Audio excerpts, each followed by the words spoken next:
This is notes 2.4, differentiability and continuity. So it says a graph of the function is shown below. Write down the equation on line number 1. So if I was to zoom in here, I notice that this is a linear function, which means I would be using y is equal to mx plus b to write my equation. Well, b is my y-intercept. It looks like it crosses my y-axis at 0, 1. And m is my slope, and it looks like my slope is 2 over 1. So that means I could write this as y is equal to 2x plus 1. Okay. So let's say we had other equations, okay, and we zoomed into these equations. Would we get what looks like a line similar to 2x plus 1? Well, let's try that out over here. So on Desmos, I am going to do f of x is equal to 2x plus 1. Okay, so there's my line, and I can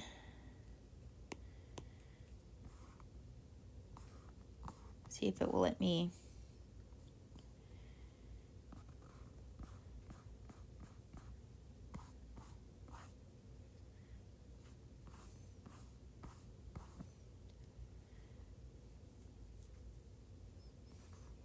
I'm not seeing the little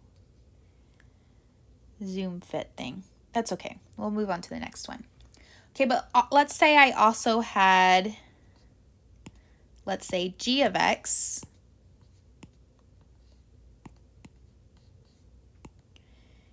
is equal to 2x plus 0.001. And then let's say I also had h of x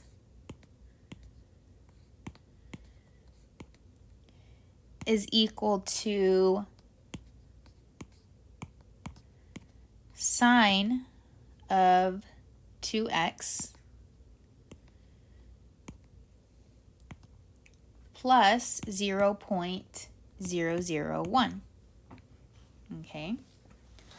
Well, let me go ahead and first turn off these other two. So we only see this original one. I'll exit out of that so I can try to see a little better.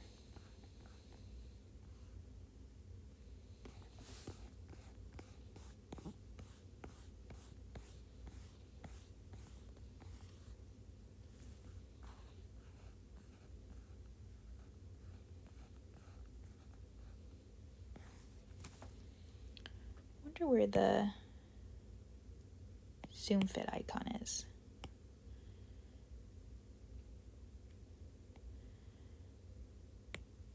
Ah, there we go.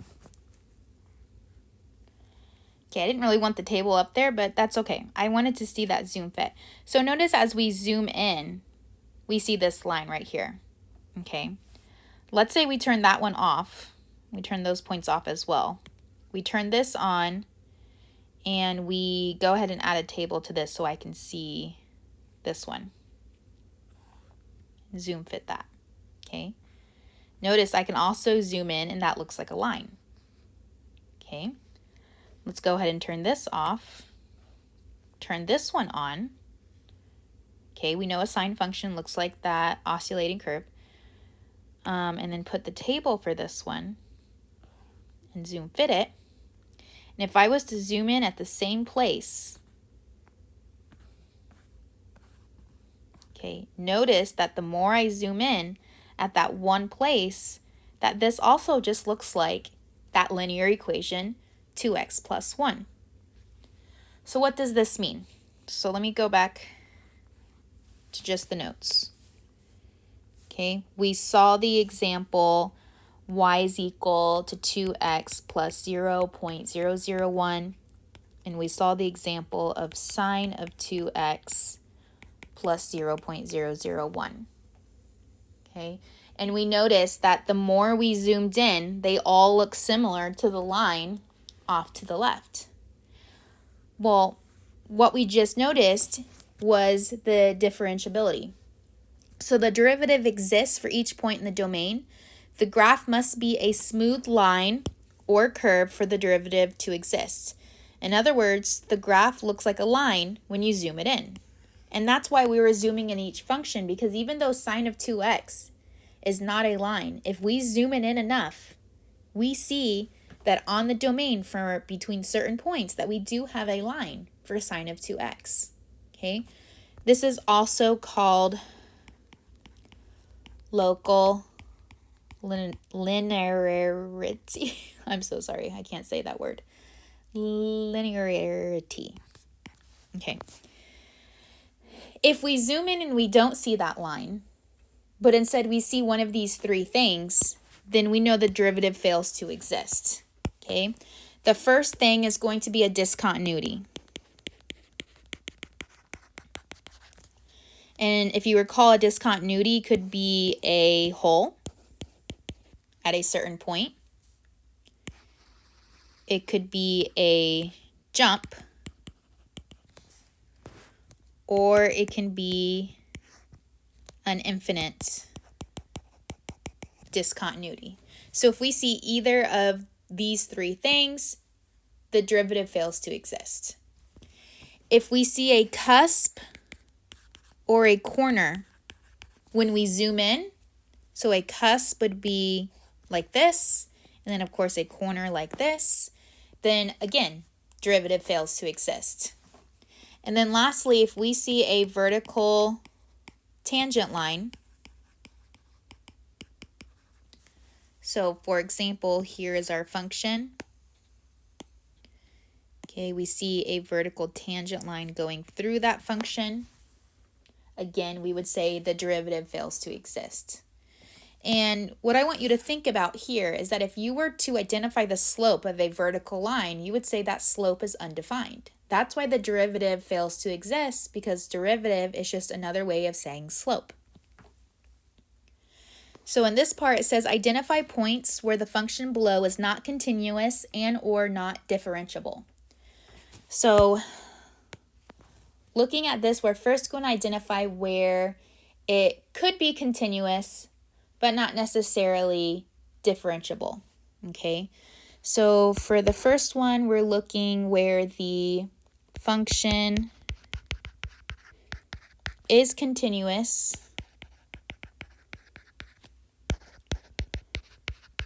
but not differentiable, and I'm just going to shorthand it like this. And those points, I'm going to go ahead and color code this. The points there would be at x equals -2 and x equals 2. Because even though it's continuous, I can take my pen and continue drawing at that point. Since we have cusps, we know that it's not differentiable.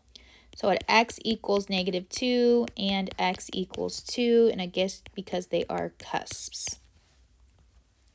And then the next one, let's look at where the function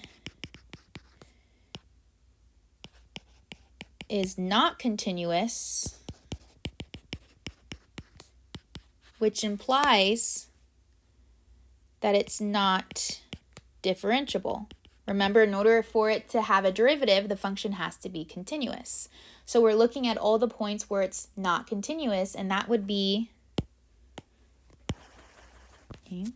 at the hole right here. So x is equal to -3. And then at the jump right here, x is equal to 4. So x is equal to -3 and x is equal to 4. Okay. So it says differentiability implies continuity. So in order for it to be differentiable, it has to be continuous. This is true. Continuity implies differentiability. So if it's continuous, does it automatically imply that it's differentiable? That is false. Because in the part that I highlighted green, those cusps were continuous, but we can't find the derivative at a cusp.